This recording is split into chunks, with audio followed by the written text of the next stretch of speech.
Assalamualaikum teman-teman, kenalin gua Farhan.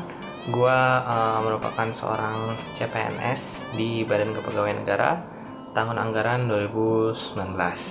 Nah, di sini gue pengen bikin video karena dari dulu waktu gua awal-awal lulus itu banyak dari teman-teman yang minta tipsnya segala macam gitu. Nah terus jadi awalnya gue ngasih manual gitu kan, tiap ada yang nanya gue ngetik. Nah gue takutnya ada poin yang terlewat gitu. Jadi selain informasi yang nggak sempurna juga nanti nggak adil kan, kok ke si A gue ngasih tahu, ke si B gue nggak ngasih tahu gitu. Nah terus akhirnya gue kepikiran buat bikin video aja. Jadi tiap ada yang nanya gue akan merefer ke video ini. Jadi bukannya gue malas atau gimana ya teman-teman, kayak gitu. Takutnya juga saat itu lagi nggak sempat atau lupa atau gimana, atau ya gue mager ngetik sih, jadinya gue bikin dalam bentuk video aja ya gitu. Nah di video kali ini gue cuma sharing yang sifatnya personal dari gue aja gitu. Kalau sifatnya teknis kayak misalnya bedanya pelaksana sama fungsional apa, terus gajinya nanti gimana, kayak gitu. Mohon maaf gue belum berani untuk jawab karena gue juga masih baru kan gitu. Nah selain itu juga untuk hal-hal kayak gitu di YouTube udah banyak video yang lain yang lebih senior lagi bisa menjawab. Jadi teman-teman silahkan kalau untuk hal-hal yang sifatnya teknis bisa cari referensi di video lain.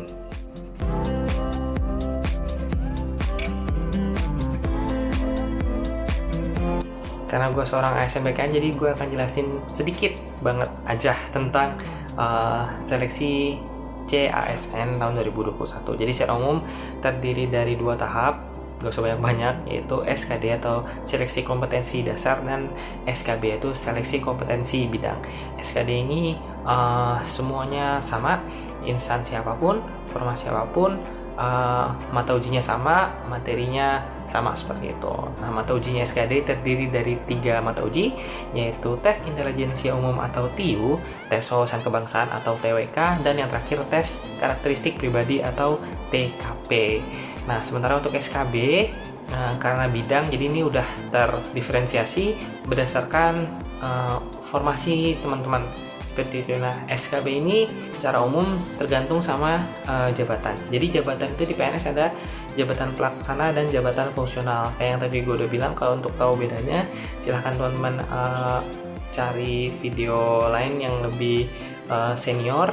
Nah tapi kalau berdasarkan pengalaman gue, SKB itu kalau untuk jabatan pelaksana dia akan ngikut soal di jabatan fungsional tertentu gitu. Soal-soal SKB itu hanya dibedakan berdasarkan jabatan fungsional. Jadi jabatan fungsional peranata komputer, jabatan fungsional statistisi, seperti itu. Nah itu beda-beda. Nah, untuk pelaksana karena banyak banget, jadi mungkin agak sulit untuk dibuat masing-masing satu persatu, sehingga yang terjadi adalah untuk pelaksana dirumpunkan seperti itu. Contohnya kalau untuk jabatan saya, pelaksana analis data dan informasi, itu akhirnya diserumpunkan dengan jabatan fungsional peranata komputer, sehingga tahun kemarin gue ngerjain soalnya sama dengan SKB yang dikerjakan oleh teman-teman peranata komputer, at least materinya, walaupun soalnya mungkin agak beda ya. Kalau gue nanya ke teman gue, SKB dia lebih ke kebijakan IT gitu. Nah kalau gue cari di YouTube, peranata komputer itu lengkap banget, menghitung konversi bilangan biner, oscillator, SQL dan lain sebagainya. Nah kalau gue pribadi tahun kemarin yang keluar hanya SQL dan Excel gitu.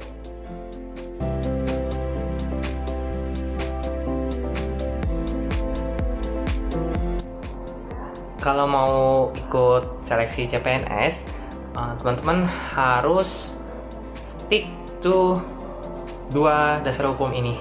Jadi secara umum ada 2 dasar hukum. Yang pertama adalah Permen PAN RB. Permen PAN RB ini dibedakan berdasarkan jenis seleksinya. Jenis seleksi itu ada CPNS dan P3K untuk tahun ini. Dan Isinya yaitu mengenai ketentuan tadi jenis seleksi, ketentuan CPNS gimana, ketentuan P3K guru gimana, ketentuan P3K dan guru gimana, dan juga materi SKD. Ini akan gue bahas lebih lanjut, tapi yang pasti dasar hukum ini menurut gue sangat amat penting gitu ya. Nah, untuk selanjutnya, dasar hukum yang kedua adalah permen atau perban sesuai instansi yang teman-teman lamar. Jadi permen itu peraturan kementerian, perban itu peraturan badan gitu. Nah, ini biasanya menjelaskan tentang formasi, kemudian mata uji SKB, materi SKB, dan juga berkas-berkas. Jadi minimal 2 berkas ini yang teman-teman harus megang gitu. Misalkan saya tahun lalu daftar seleksi CPNS di BKN, sehingga saya harus punya Permen PAN RB untuk seleksi CPNS dan perban atau peraturan BKN berarti.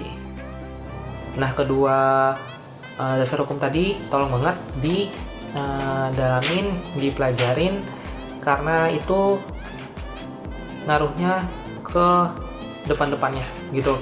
Misalnya contohnya gue dulu itu gue merasa gue kalau untuk tes fisik gitu gue kurang.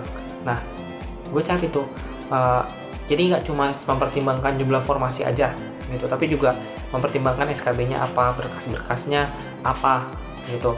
Kalau untuk seleksi, contohnya dulu Kemenko ada tes fisik, BKN nggak ada, makanya gue milih BKN gitu. Terus juga ada yang mungkin berkasnya mensyaratkan TOEFL, BKN mensyaratkan TOEFL, dan instansi lain nggak mensyaratkan TOEFL. Dulu gue mikir gue udah tes TOEFL, nilainya melebihi target gitu, dan jadi pertimbangan juga, oh pasti ada di luar sana orang teman-teman yang mungkin TOEFL nggak nyampe target atau simply nggak sempat ambil TOEFL gitu. Jadi gue bisa jadi keunggulan di situ. Jadi makanya gue daftar BKN, contohnya seperti itu. Jangan sampai kayak coba tahun kemarin gue nggak cari-cari info, gue kecolongan daftar di instansi yang SKB-nya ada tes fisik gitu, pasti gue udah lewat gitu.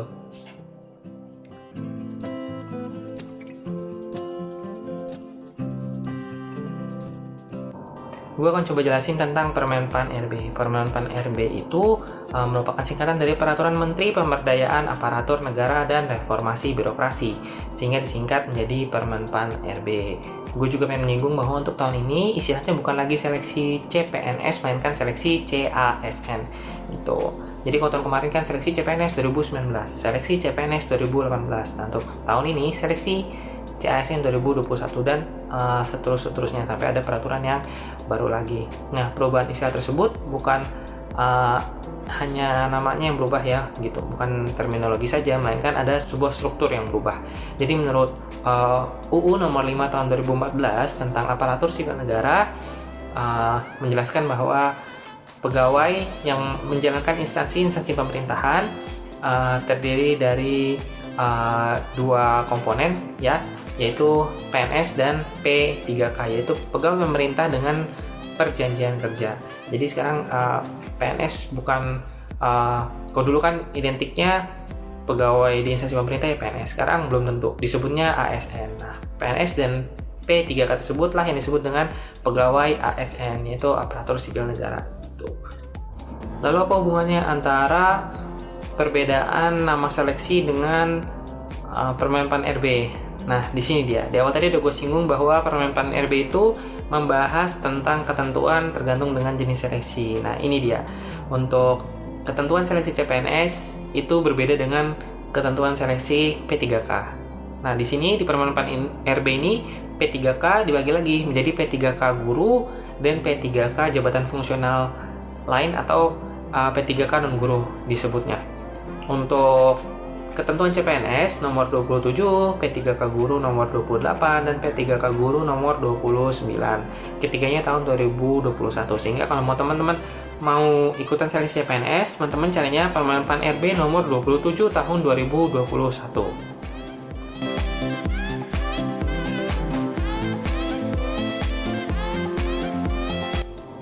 Oke, gue akan sharing pengalaman gue dulu ikutan seleksi CPNS. Jadi dulu itu gue posisinya udah kerja di tempat lain, sehingga gue ya belajar sambil kerja. Gue nggak resign demi ikutan CPNS, karena dulu gue pikir belum pasti lolos juga gitu. Jadi gue nothing tulus aja, tapi gue tetap belajar. Nah jadi belajarnya itu malam pulang kerja.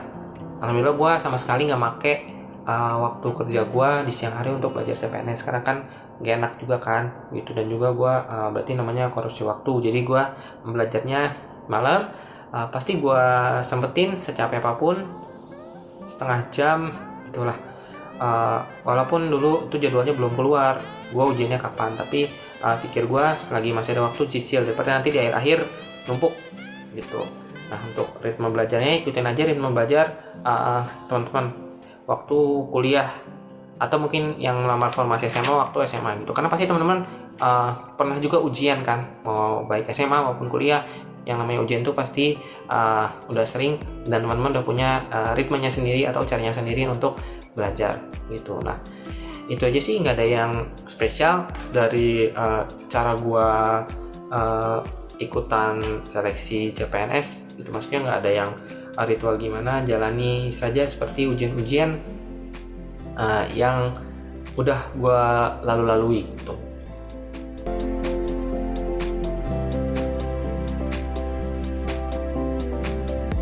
Nah berdasarkan pengalaman gue ikut seleksi tahun lalu itu, yang menurut gue gak ada yang spesial, akhirnya gue bisa dapetin hal-hal yang menurut gue ternyata ini ya yang berpengaruh gitu. Dulu gue mungkin nggak sengaja ngelakuinnya, tapi ternyata setelah gue banding-bandingin gitu ya sama teman-teman apa yang mereka lakuin sementara gue nggak lakuin, dan sebaliknya apa yang gue nggak lakuin tapi mereka lakuin gitu, gue dapet 5 hal yang mungkin bisa teman-teman ikutin untuk membantu teman-teman dalam seleksi CASN ini gitu. Jadi untuk tips yang pertama adalah pelajari Permenpan. Jadi yang tadi udah gue ceritain tuh, kalau misalkan teman-teman ikutannya seleksi CPNS ya downloadnya yang nomor 27 tahun 2021 itu teman-teman baca betul-betul poin per poin, karena menurut gue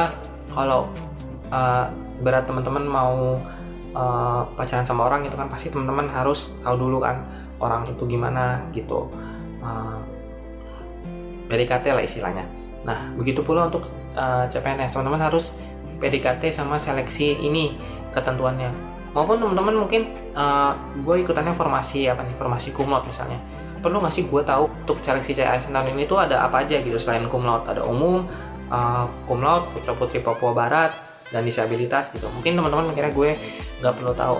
Tapi percaya atau enggak, dengan kita mengetahui atau mempelajari tes itu, kita jadi lebih mungkin tidak secara langsung membantu teman-teman, tapi kalau teman-teman secara umum lebih mengenal sebuah proses seleksi, gue pribadi akan membantu gitu. Nah, tapi dari membaca Permenpan itu, yang bagi gue ngebantu banget adalah kurikulumnya atau kisi-kisi, jadi poin-poinnya. Misal TIU itu apa aja gitu, ada apa sih analogi, sinonim, antonim, gitu-gitulah. Nah itu tiap tahun itu beda teman-teman.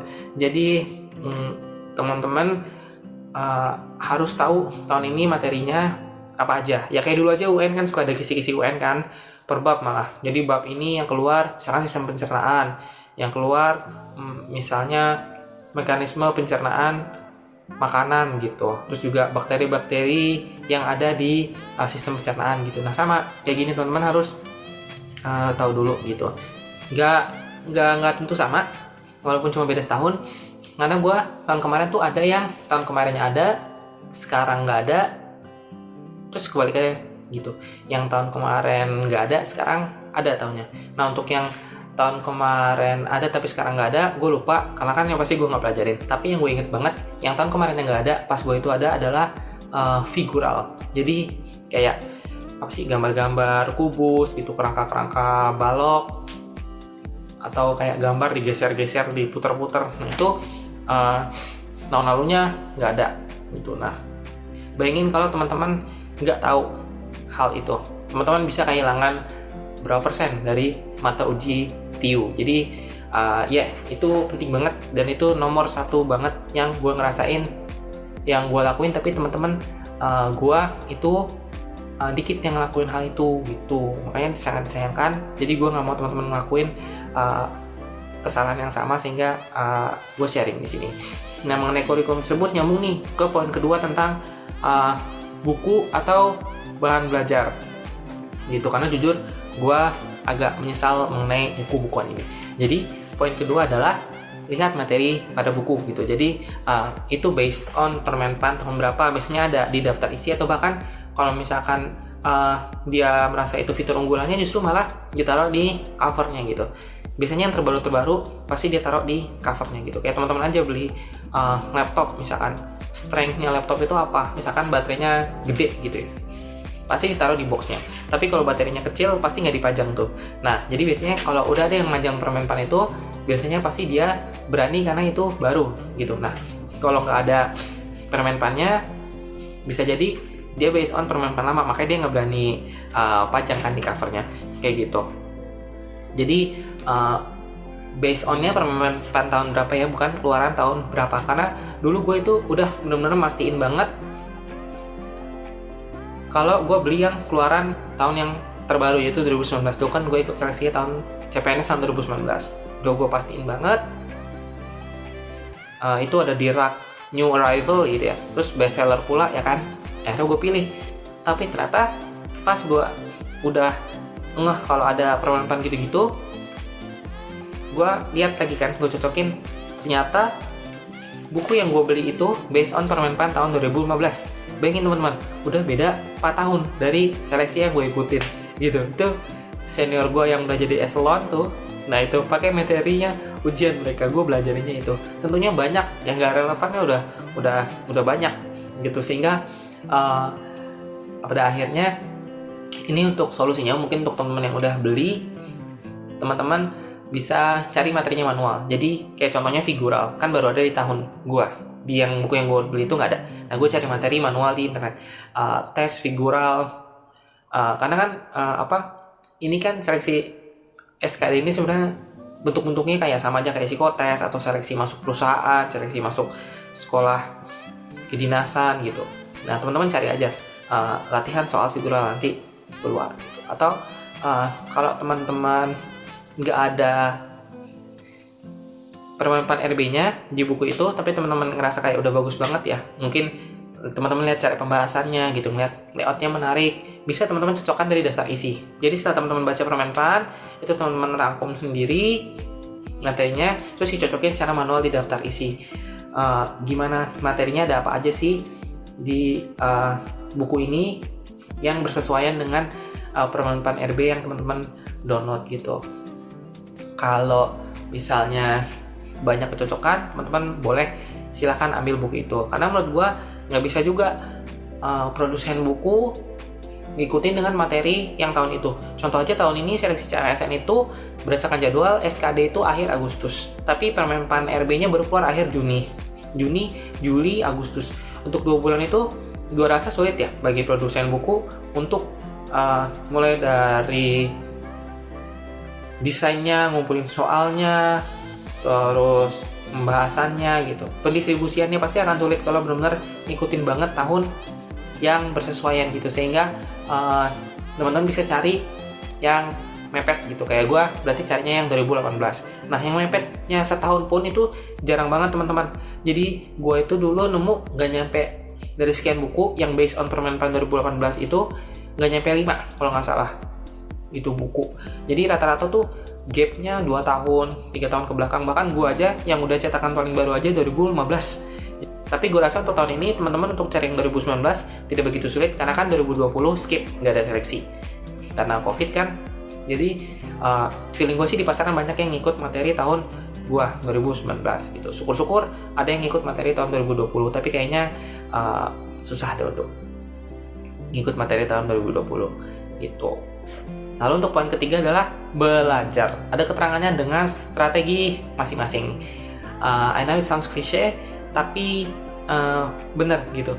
Kuliah mengajarkanku bahwa ada beberapa ujian yang mau lo belajar sekelas apa juga itu susah gitu. Itu nggak bisa dikerjain gitu. Tapi kalau untuk CPNS ini enggak teman-teman. Seleksi CPNS ini asal teman-teman belajar, gue yakin pasti bisa, karena dia dasar seleksi kompetensi, dasar semua jurusan, semua jenjang ngerjainnya soal yang sama. Tapi pasti ada penyesuaian lah ya, untuk formasi yang SMA sama yang S1 pasti soalnya ada perbedaan gitu. Tapi maksudnya secara materinya sama, jadi seharusnya ini nggak terlalu spesifik, nggak terlalu membutuhkan skill-skill tertentu gitu. Kayak misalnya resep masakan itu kan cuma koki yang bisa gitu kan, atau dosis obat gitu. Tapi untuk SKD itu enggak gitu. Nah, tapi ingat, kalau kita ngerasa gampang, saingan-saingan kita juga pasti merasakan hal yang sama gitu. Apalagi kalau teman-teman daftarnya di formasi yang jurusannya homogen gitu. Kayak gue dulu daftarnya di formasi yang saingan gue cuma anak-anak statistika doang. Nah pasti kalau anak statistika itu gimana sih? Secara umum kan kuatnya di hitungan gitu. Nah hitungan itu implementasinya ke TIU. Nah jadi teman-teman gue ini, saingan-saingan gue ini kuat di TIU-nya gitu. Gue mungkin merasa gue mah anak statistik gitu kan. TIU mah kecil gitu, gue udah biasa hitung yang aneh-aneh, cuma hitung-hitungan dasar gini doang gitu. Nah teman-teman berarti juga harus ingat kalau saingannya juga sama. Jadi saran gue, teman-teman coba cari yang belajar lebih di bidang yang justru teman-teman gak kuasain gitu. Kan ada ujian yang teman-teman belajar di yang teman-teman kuasain aja, fokus gitu. Nah kalau ini menurut gue, karena kalau misalkan kuliah itu kan bedanya dia nggak ada kuota, nggak ada saingan, ya udah tinggi-tinggian nilai aja gitu kan. Tapi ini tinggi aja nggak cukup, teman-teman harus jadi tertinggi dari yang tertinggi gitu, karena kan at the end of the day akan diperingkatin gitu.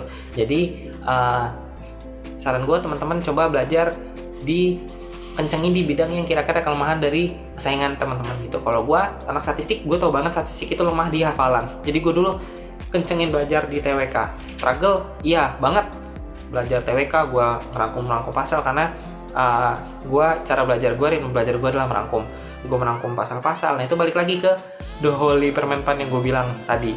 Itu kan ada misalkan dasar negara, terus tentang hierarkis dasar negara Indonesia gitu. Nah itu teman-teman buat materinya pelajarin, hafalin gitu. Gue inget banget dulu, bahkan gue saking takutnya lupa, gue belajarnya itu gue ngerangkum, tapi gue nggak berusaha ngafalin. Gue ngerangkum aja, tapi masuk kuping kiri keluar kuping kanan gitu, lari aja. Nah begitu pas berangkat baru gue di Gojek itu rangkuman gue baca semua. Dan untuk ujian ini ingat juga ada passing grade atau harga mati. Jadi misalkan let's say teman-teman TIU-nya nilainya sempurna gitu, TKP-nya nilainya sempurna, ada nggak yang kayak gitu.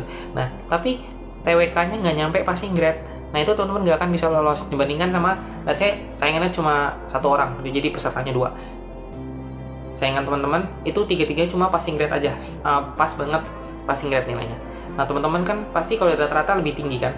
Nah teman-teman tetap nggak bisa lolos karena ada satu yang mencegal teman-teman untuk lolos, kan sayang banget kan. Nah makanya gue bilang tadi, coba lihat karakter teman-teman, lemahnya di mana, jangan sampai kalah di passing grade, dan lihat karakter dari saingan teman-teman biar teman-teman nggak kalah di peringkat gitu. Jadi untuk passing grade fokusnya ke kemampuan diri sendiri, dan untuk peringkat fokusnya ke kemampuan saingan dari teman-teman.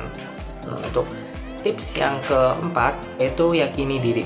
Ini agak serius ya gitu, karena kalau gue pribadi, kalau misalnya gue punya target, gue harus yakin dulu kalau gue benar-benar mau hal itu gitu. Jadi misalkan gue pengen ikutan seleksi MasterChef, nah gue harus benar-benar yakin kalau gue nih pengen jadi koki gitu. Karena kalau gue nggak yakin, gue nggak akan bisa ngelakuin dengan sepenuh hati. Dan kalaupun gue keterima, jadinya nanti akan setengah-setengah, ngejalaninnya kan gak enak. Caranya adalah temukan motivasi dan luruskan niat. Teman-teman harus tahu dulu gimana itu CPNS, gimana kerja jadi seorang PNS. Sebagai contoh aja, kalau teman-teman dari awal nyantai ikutan CPNS itu biar bisa nyantai gitu, capek kerja di swasta gitu, gue kerja di instansi pemerintahan aja jadi PNS gitu, enak kerjanya, gabut tapi gaji tetap jalan gitu. PGPS, pinter goblok penghasilan sama, gue dapet istilah kayak gitu dari senior gue. Nah itu berarti tandanya kalau menurut gue teman-teman belum tahu sepenuhnya tentang CPNS gitu. Karena gue ngasih tahu bitter truth-nya, jadi PNS lebih santai, itu enggak. Gue udah pernah kerja di swasta, gue juga tahu teman-teman gue kayak gimana, gue juga lihat senior gue di PNS kayak gimana, gue banding-bandingin, sama aja, sama-sama kerja gitu, sama-sama ada yang dikejar, sama-sama punya target, sama-sama punya pertanggungjawaban, sama-sama ada pemantauan kinerja, sama-sama ada absen, logbook gitu, sama aja. Cuma hanya berbeda orientasi saja. Kalau swasta kan orientasinya ke profit, sementara kalau PNS itu orientasinya pelayanan publik gitu. Malah menurut gue lebih fatal, karena kalau swasta gak nyampe profit, yang rugi ya cuma perusahaan itu doang gitu. Tapi kalau instansi orientasi pelayanan publik, kalau pelayanan publik tidak tercapai, yang rugi siapa? Seluruh Indonesia gitu. Wah, ya kan berat kan? Jadi makanya teman-teman gua saranin untuk riset lebih dalam lagi gitu. Nah, risetnya itu teman-teman tanya ke temennya, yang tapi harus tanyanya yang kerja di instansi yang teman-teman pengen daftar gitu. Karena sama seperti swasta, PNS juga tiap instansi bisa beda warna gitu, beda suhu gitu. Kinerjanya, workload-nya, anggaran dari pusatnya, terus apalagi lingkungan teman-teman kerjanya gitu, itu berbeda. Jangankan beda instansi, beda unit saja, di sama-sama satu kantor, satu gedung bisa beda suasananya. Jadi gue saranin teman-teman cari ke yang udah kerja di situ, sama kayak swasta lah. Tuh, kalau teman-teman mungkin pengen daftar MT gitu, jadi MT gimana sih gitu, teman-teman di perusahaan A nanya MT perusahaan B, itu nanti bisa jadi akan berbeda jauh gitu. Sama di BKN juga. Makanya kalau ada teman-teman yang nanya kerja di PNS di mana sih gitu rasanya, gue akan tanya balik, lo mau daftar di mana gitu. Kalau nggak mau daftar di BKN, jangan tanya gue gitu, bukannya pelit, tapi nanti takutnya begitu udah dijalanin kok beda sih kayak yang dibilang Farhan gitu, katanya begini tapi ternyata begini. Karena memang instansi itu bisa, yang tadi gue udah jelasin, bisa beda-beda. Atau mungkin ada teman-teman yang terpaksa gitu ya, karena disuruh orang tua. Oh, ini pasti banyak banget ini, udah rahasia umum. Bahkan sesama CPNS yang keterima pun banyak kok yang bilangnya alasan ikut CPNS itu karena disuruh orang tua gitu ya. Gue cuma bisa bilang ya itu tadi, cari motivasi lain gitu. Kalau misalkan teman-teman mikirnya, wah gue ikut ini disuruh orang tua, gue nggak mau, nanti sayang teman-teman tenaganya, atau walaupun nggak ada biaya ya, tapi menurut gue daftar aja udah effort gitu, nyiapin berkas, scan gitu, itu menurut gue itu juga udah cukup ribet sih gitu. Atau mungkin teman-teman cari motivasi lain, misalkan iya gue disuruh orang tua, ya gue nggak minat jadi CPNS, tapi teman-teman bisa nemuin sebuah motivasi tersendiri. Oh iya, memang gue disuruh orang tua, gue nggak mau, tapi gue percaya gitu ya, ridho. Kalau di Islam tuh kan ridho Allah, ridho orang tua. Mungkin ini jalannya Allah untuk gue, kan gue nggak tahu. Nah mungkin bisa teman-teman nyari motivasi dari hal-hal seperti itu.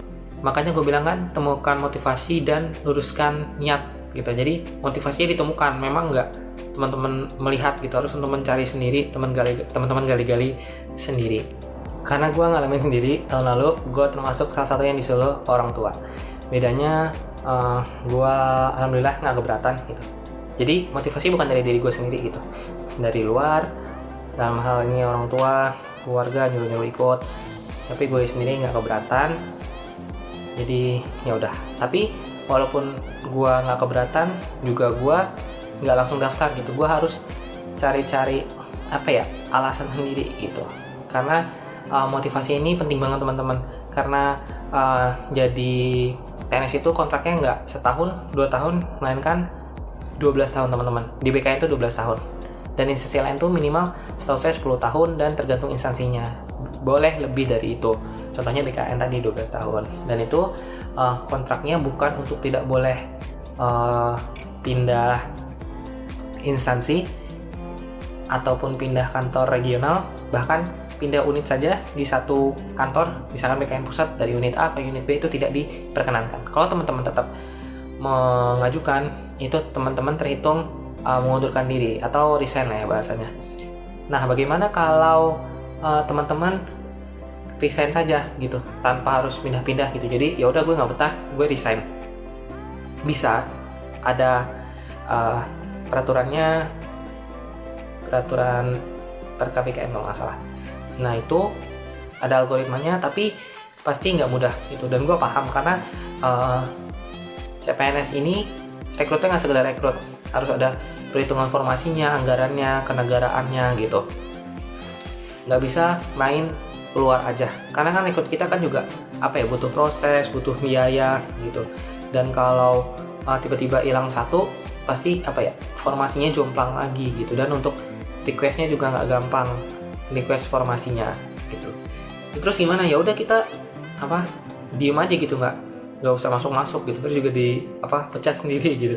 Itu ngeri teman-teman, karena swasta aja kan, kalau swasta itu mainannya per industri ya. Jadi misalkan F&B gitu, teman-teman kayak gitu di salah satu perusahaan F&B. Nah, teman-teman akan ditandain tuh. Jadi kalau teman-teman daftar di F&B lain, magically kalau berdasarkan gue cari di infonya di internet, perusahaan lain akan tahu yang satu industri. Nah, gimana PNS? PNS itu kan udah nasional tahapannya. Teman-teman punya NIK, nomor induk kepegawaian, itu dihafalkan. Jadi penting banget untuk teman-teman menemukan motivasi untuk at least kalau suatu saat terjadi hal-hal yang di luar ekspektasi teman-teman nggak akan nyalain siapa-siapa, karena gue sendiri yang mau gitu.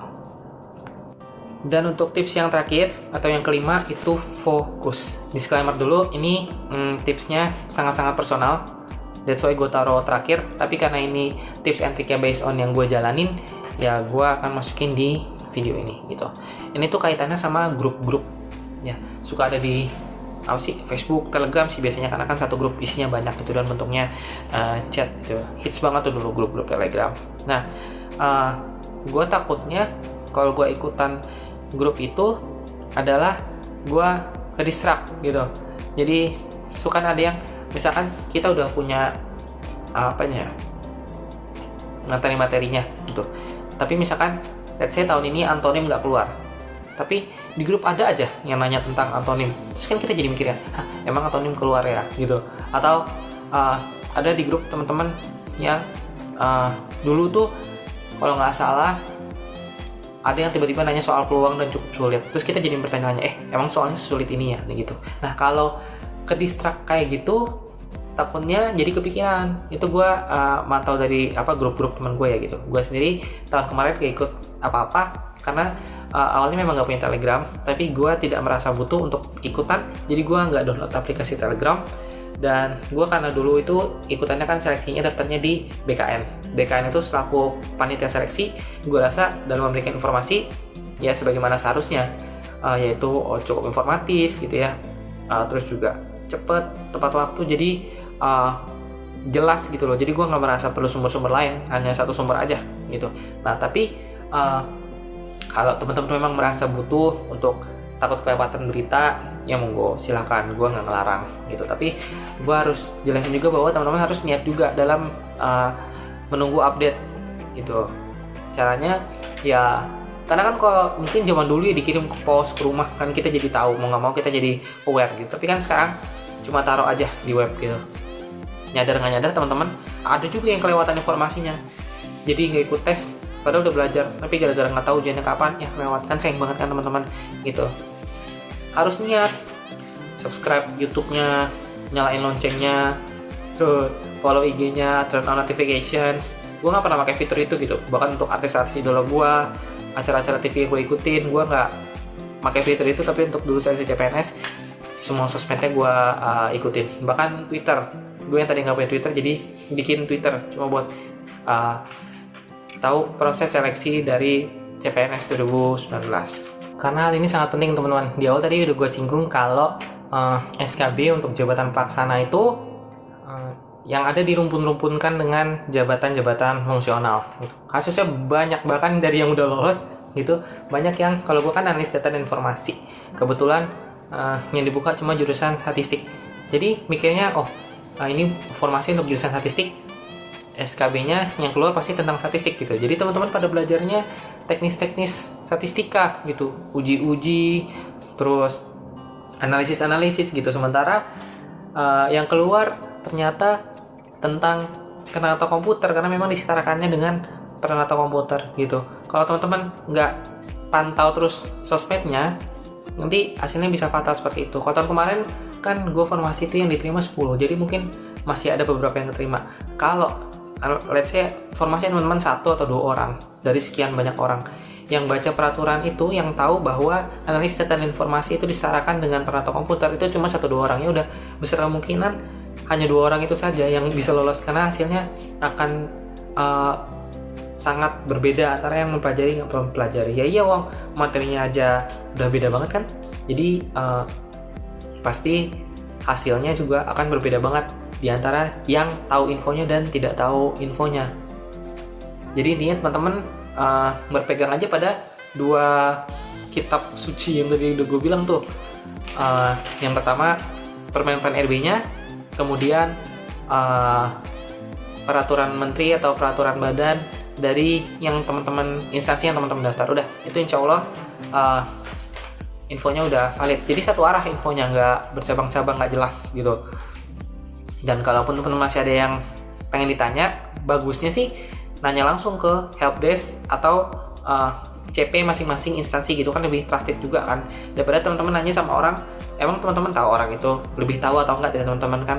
Bisa aja orang jawab ngasal gitu kan. Kalau ada orang yang iseng kan, masuk grup jawabin aja ngasal gitu. Karena dulu temen gue juga ada, dia ikut-ikut aja daftar di grup CPNS, tapi dia nggak daftar gitu.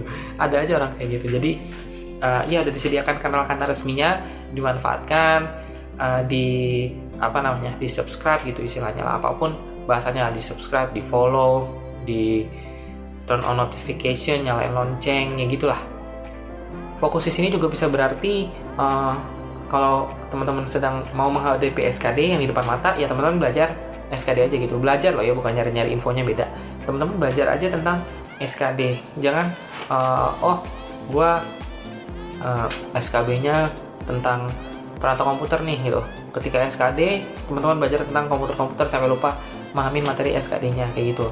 Nanti teman-teman akan ke distract. Makanya SKD dulu, karena jaraknya cukup aman sih dari SKD ke SKB, itu nggak terlalu mepet kalau nggak salah sebulanan gitu. Dan juga SKB kan sesuai dengan jurusan teman-teman gitu. Jadi besar kemungkinan udah teman-teman kuasai gitu. Kalaupun ada formasi yang semua jurusan bukanya, ya pasti balik lagi prinsipnya tadi, pasti semua juga akan merasa kesusahan gitu. Kayaknya nggak mungkin deh kalau misalkan formasinya semua jurusan tapi soalnya spesifik yang memenangkan jurusan tertentu. Palingan ada formasi analis anggaran, bukan untuk semua jurusan. Ya teman-teman harus bersiap bahwa ujiannya nanti, SKB nanti akan berkaitan dengan yang keuangan-keuangan gitu ya. Memang menguntungkan mungkin untuk teman-teman dari jurusan akuntansi, jurusan ekonomi gitu ya. Tapi ya teman-teman harus siap dari awal-awal mau daftar gitu. Ya masa teman-teman dari misalkan pertanian daftar di formasi anggaran, masa teman-teman berharapnya SKB-nya tentang pertanian, kan nggak mungkin gitu.